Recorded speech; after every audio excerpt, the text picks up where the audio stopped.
Hello and welcome back. Now, in today's tutorial, we're going to be talking about the average if function. Now, it's very easy, similar to the sum if function that we have treated up, in the previous tutorial class. Now, this is how to get it sorted. Now, what we want to basically do is to find the average price for the product banana, and this is how to go about it. Remember, the average if, what it does is that it helps you calculate the average of range of cells. Now, if a condition is met. Now, this is how to go about it. So we're going to say equals to, and we're going to put the average if function.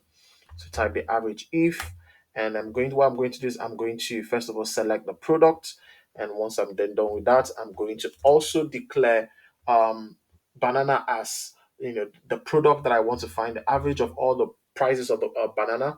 And once I do that, so I have to ensure that the spelling that I give is the same spelling that is written. If not, it will return a false value. Now once that is done, I'm also going to select this as well.